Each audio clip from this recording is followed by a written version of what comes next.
ဘာကြီး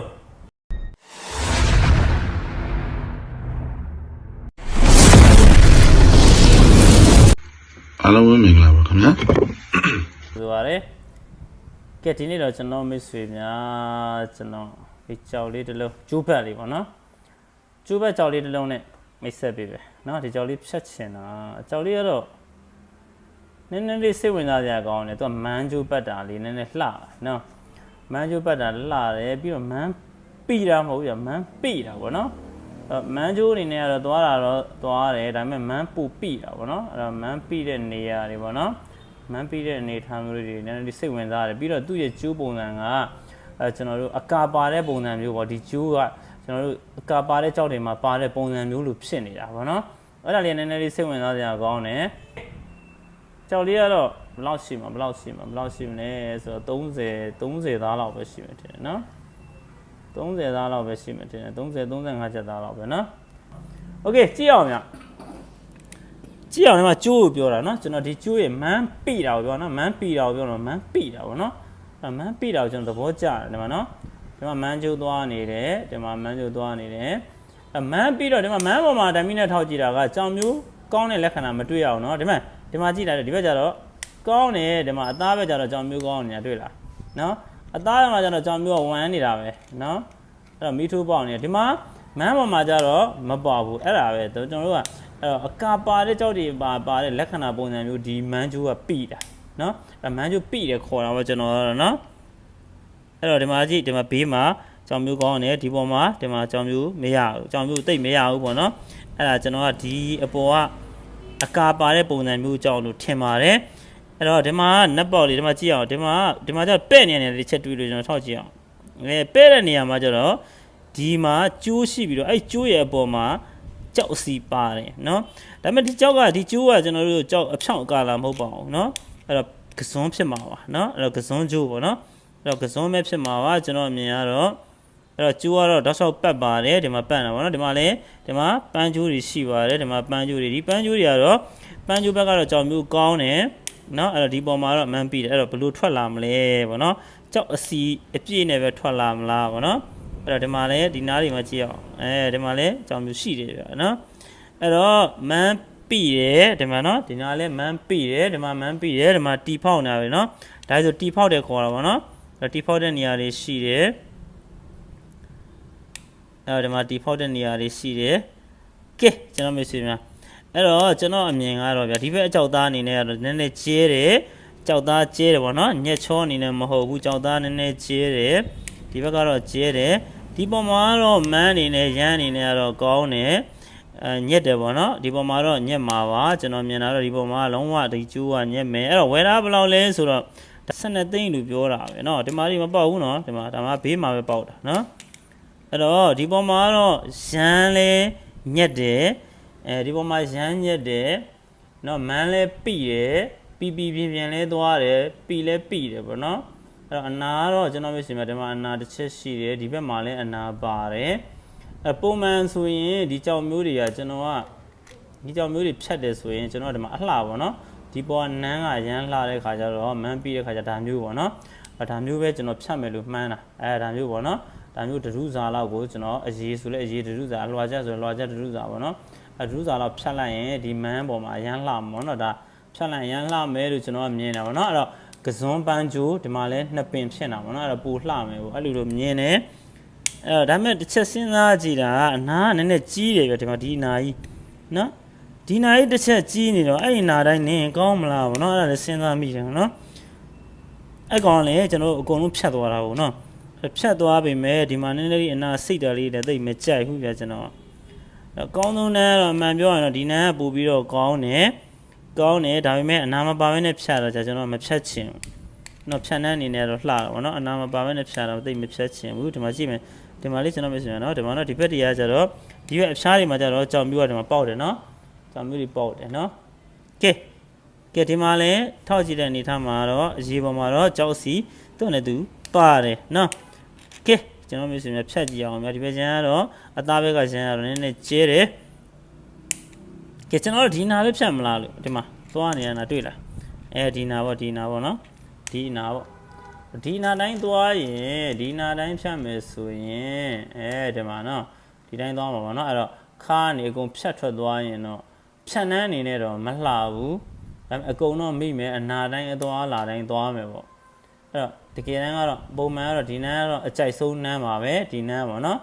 အကြိုက်ဆုံးနန်းပါပဲအဲ့တော့အနာမပါဘဲနဲ့ဖြတ်မှာကိုကျွန်တော်မဖြတ်တော့အဲ့တိုင်းပေါ့နော်အဲ့တော့အနာပါတဲ့နန်းတိုင်းပဲကျွန်တော်နင်းတော့မယ်ဗျာနော်ကဲ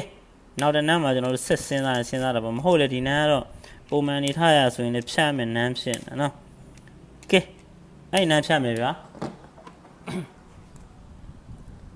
အဲ့နန်းတိုင်းဖြတ်မယ်ကဲညီလေးနေစောကဲ12သိန်းနော်အောင်ရင်တော့အများကြီးအောင်ပါနော်ပြည့်ရင်တော့ဒါကြီးမရှုံးနိုင်တဲ့ကြောင်မျိုးပေါ့ဗျာခေါင်းကြောင်ဆိုပေမဲ့လေနော်သိမရှုံးနိုင်တဲ့ကြောင်မျိုးလို့ကျွန်တော်မြင်နေပါတယ်နော်ကဲမှန်တော့ကျွန်တော်ဖြတ်ကြည့်မှသိရမှာနော်မှန်တော့ဖြတ်ကြည့်မှသိရမှာပါကဲအနာဒီဘက်ကိုနည်းနည်းလေးကြောက်ဆောင်းသွားတယ်ဗောနော်ဒီနန်းဗောနော်ဒီနန်းမှန်တာပါကဲဒါဗောနော်ဒီမှာစုံချက်နော်ဒီဘက်ကလည်းဒီမှာစုံချက်ဗောနော်ကဲဒီစုံချက်နှစ်ချက်ထိရင်ရပြီလေနော်အဲ့တော့ဒီမှာအကုန်ထိနေဒီမှာအကုန်ထိတယ်ပန်းနေတယ်နော်ကျွန်တော်မိတ်ဆွေများโอเคကဲကြည့်အောင်များနော်အဲ့တော့အသားရန်အဆင့်အနေနဲ့ကတော့ဒီဘက်ကတော့ခါတောင်မရောက်ပါဘူးဒီမှာကတော့ရှိပါတယ်ခါကြော်မှာပါနော်ကျိုးပေါ်မှာတော့ခါကြော်မှာပါကြောက်စီရှိပါတယ်နော်ဒီဘက်ကတော့နည်းနည်းကြောက်သားကျင်းမယ်နော်ခါအဆင့်တောင်မှမရောက်ချင်ဘူးလို့ကျွန်တော်ကမြင်နေပါတယ်နော်ပန်းနေတော့ပါတာပဲနော်ကဲကြည့်မယ်ဗျာဖြတ်ကြည့်အောင်နော်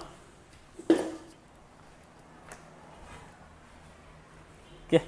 ကျိုးတွေကတော့ပန်းကျိုးတွေကဲအတန်းနားထောင်မယ်ဗျာ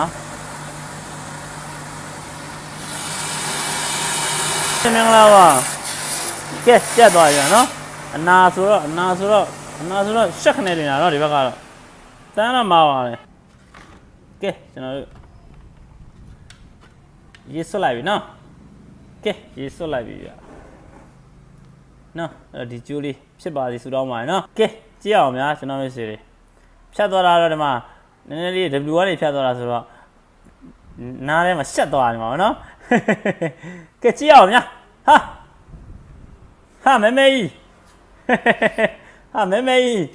ကဲကြည့်မယ်ဗျာမဲမဲကြီးဘာမဲမဲကြီးတို့ကစုံလို့ကျွန်တော်ပြောပြီးသားပဲဆိုရည်နော်ဒီမှာဒီနေထားရဆိုရင်တော့ဒီနေထားရဆိုရင်တော့ငန်းကြီးလေးထကားတော့မလားမသိဘူးနော်ကဲဆက်ဆွဲမယ်ဗျာညီလေးနေစော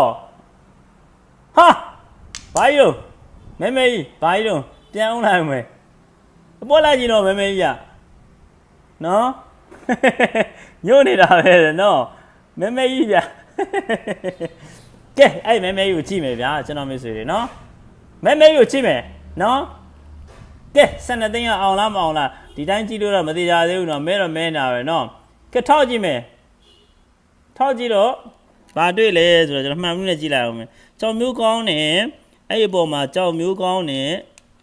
အရေးကတော့ကျွန်တော်ပြောသလိုကစွန်းပါတယ်ကစွန်းပဲလဲတယ်အနှစ်ထပ်ပေါ်မှာမိတဲ့အတွက်ကြောင့်ကြည့်ရတာနည်းနည်းဒီဘက်ကမကောင်းပါဘူးနော်နောက်တစ်နည်းများထပ်ပြအောင်လားမသိကြည့်ဦးမယ်ဆက်ကြည့်ဦးမယ်နော်ဒီဘက်ကလှနေတယ်ဒီဘက်ကနော်ဒီမှာကြောင်မျိုးကြောင်သားဒီမှာကျွန်တော်မရှိမှာနော်ကြောင်မျိုးကြောင်သားကောင်းနေဒီမှာကြောင်မျိုးကြောင်သားကောင်းနေနော်အဲ့တော့အလေကျော်ကနော်ဒါမှဘေးသားတော့ကျွန်တော်ပြောသလိုပါပဲခါသားပေါ့နော်ခါသားတောင်တိတ်မရောက်ချင်ဘူးဒီဘက်ဘေးကနော်အဲ့တော့ဒီပေါ်မှာတော့အသက်ဆန်းအဆင့်ထိတောင်ရောက်သွားပါတယ်နော်ဒီပေါ်မှာအသက်ဆန်းအဆင့်ထိရောက်သွားတယ်နော်အဲ့ဒါမန်းပြီးတဲ့အကျိုးပေါ့နော်မန်းပြီးတော့ဒီမှာကြောက်သားပါညက်တယ်ရမ်းလေးညက်တော့ကြောက်သားတွေပါညက်တယ်နော်ဒီဘက်ချမ်းနေနေတော့ရမ်းလှနေပါပြီအဲ့ဆက်ကြည့်မယ်ဗျာကျွန်တော်တို့ကဲဒီမှာနော်အဲ့တော့ဒီဘက်ကာလာလေးကအမဲဒီနားလေးကကျွန်တော်မိတ်ဆွေပဲဒီနားလေးကကာလာလေးကဖြောင်းကျင်သလိုတောင်ဖြစ်သေးတယ်ဒီမှာနော်ဖြောင်းကျင်သလိုဖြစ်သေးတယ်အဲ့တော့ကျွန်တော်ဖြတ်တဲ့နန်းကအနာတိုင်းဖြစ်တဲ့အတွက်ကြောင့်ဒါနှစ်ထပ်ဒီအများကြီးခံတာပေါ့နော်အဲ့တော့ကြောက်ရဲ့အနေထားကိုသုံးသပ်ရရင်တော့12သိန်းကလုံးလုံးဆက်ဆက်တော့မစိုးသေးဘူးเนาะပြီးတော့ကျွန်တော်တို့ဒီမှာအထက်ခံနေတာသူ့ရဲ့ main ပေါ့เนาะဒီနေရာတွေမထိသေးဘူးဒီမှာเนาะဒီအပေါ်လေးတော့ထိနေပြီကြည့်အောင်ညเนาะဒီမှာတော့နှစ်ထပ်ရှိတယ်ဒီမှာတော့ဒီကောင်အထက်တော်တော်လေးခံတာအထက်တော်တော်ကြီးတယ်ဗျာဒီမှာเนาะဒီထက်တော့ကျွန်တော်ဘယ်လိုခွာပြီးဖြတ်ရင်ကောင်းမလဲစဉ်းစားပါเนาะ တကယ်တမ်းပြောရရင်တော့ဒီမှာဒီနေရာတွေကတယ်ဗောနော်ကျွန်တော်ဖြတ်ချင်တဲ့နန်းကဒီတိုင်းနော်ဒီတိုင်းဆိုရင်ဘယ်လိုလာနိုင်မလဲအော်ဒီနန်းတွေတော့အကုန်မိမှာရနော်ဒီနားလောက်တရားတွေဒီနားလောက်တရားတွေဒါမို့သွားမှာဟုတ်နော်ချက်မယ်ဆိုရင်နော်တဒုစာဆိုတော့နော်ဒါမို့သွားမှာဆိုတော့ဒီပေါ်နန်းတော့မိမှာဒါပေမဲ့ तू အောက်မှာတော့အနာလေးတွေရှိတယ်အဲ့တော့ပွင့်ထုတ်ရင်လည်းထုတ်လို့ရတယ်အဲ့တော့12သိန်းကဒီအနေထားကတော့ကြည့်အောင်မြန်ကျွန်တော်ဝယ်ရလားပဲကြည့်မှာနော်12သိန်းအနေထားကတော့မစိုးဘူးဗျမစိုးဆိုတာဟာပေါ့အရင်ပတ်ချလဲရတော့သွားမှာနော်အရင်ပတ်ချလဲသွားမှာကျွန်တော်ဝယ်ရလားဆိုကျွန်တော်သိန်းကြီးပိုင်းတော့ဝယ်ရတယ်ပေါ့အလုံး10သိန်းပေါ့နော်ကျွန်တော်ဝယ်မယ်ဆိုတဲ့ဈေးတန်းပဲကြည့်တော့10သိန်းကတော့အလုံးစုံတော့ဝယ်ရတာဒီမှာတော့netပေါင်တော့ပေါ့နော်ဒီမှာတော့ရှိတာပေါ့နော်အဲဒီထက်မျောလင်းချက်တော့ကောင်းတယ်မျောလင်းချက်နဲ့သွားမှာဖြစ်တဲ့အတွက်ကြောင့်ဒီမှာလည်းမန်းသွားလာကောင်းတဲ့အတွက်ကြောင့်ကြောင်ဝိုင်းမှာတိုက်မယ်ဆိုရင်တော့မြတ်မှာနော်အဲ့တော့ကျွန်တော်ကဖြတ်မဲ့လူကျွန်တော်ရဲ့ဖြတ်မဲ့ယူဆနဲ့ကျွန်တော်တွတ်တဲ့အနေထားရဆိုရင်တော့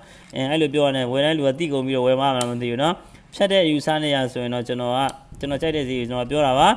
နော်အဲ့တော့ကြောင်ဝိုင်းထဲမှာတော့ဒါကသူ့အမြင်ကိုအမြင်နေမတူတဲ့အတွက်ကြောင့်နော်ကြိုက်တဲ့လူကကြိုက်တဲ့လူလိုက်ဝယ်တာပေါ့နော်ဖြတ်ကွက်တွေရှိတာပေါ့နော်ကဲအဲ့ဒါဆိုရင်တော့ကျွန်တော်မိတ်ဆွေတွေဒီမှာဒါလေးတော့ကျွန်တော်မှတ်ချော့ပြပေးမယ်နော်ဒီမှာနော်နက်ပေါက်ကောင်းပါတယ်ဒီမှာနော်အရန်ကောင်းပါတယ်ဒီနားလေးကနော်ကြောင်မျိုးကောင်းတယ်ဒီမှာလဲကြောက်သားကောင်းတယ်အဲ့တော့အသက်ဆန်းဆွဲကိုနော်ကဲကြောက်ဆိုတာမျိုးကနော်ရင်းပြောလေကိုကြိုက်မှရောင်းလို့ရတာဟုတ်နော်အဲ့တော့ကိုရောင်းညီမရောင်းမှာပေါ့နော်အဲ့တော့လူယူလို့ရတာမှမဟုတ်တာဟုတ်နော်အဲ့တော့ကျွန်တော်ကတော့အရင်ပြောတယ်အရင်ပြောတာတွေသိကောင်းနေမရှိဘူးနော်ကျွန်တော်အရင်လည်းပြောလို့ရတယ်ရောင်းတာလည်းပြောလို့ရတယ်မြတ်တာလည်းပြောလို့ရတယ်ဘာမှမရှိဘူးနော်ကိုကြိုက်မှကိုရောင်းတာဟုတ်တယ်မလားအဲ့တော့လက်ကားနေဘာလို့ညာနေပါအောင်နော်ကဲကျွန်တော်ပဲဆိုတယ်မှတ်လေးတော့ချွတ်ပြပေးလိုက်မယ်နော်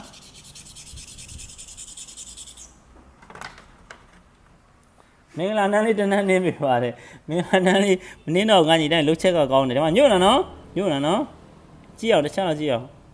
ဒီနန်းတော်တော်လေးစိတ်ဝင်စားစရာကောင်းတယ်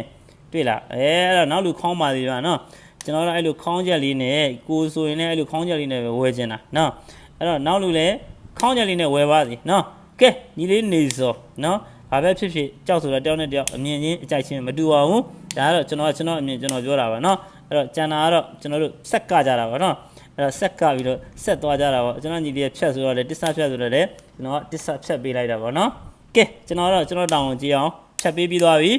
နော်ဈေးကွက်လည်းတင်ပါမယ်နော်ရောင်းတာမြောင်းတာကသူတို့ရဲ့အပိုင်းဖြစ်သွားပါပြီနော်ကျွန်တော်ကတော့ရောင်းဆိုရောင်းပေးလိုက်တယ်ဖြတ်ရှင်ဖြတ်ပေးလိုက်တာပဲနော်ကဲအားလုံးကျွန်တော်ရဲ့ channel အားပေးတဲ့အတွက်အားလုံးကျေးဇူးပါနော်โอเคအားလုံးဘိုင်ဘိုင်ပါနော်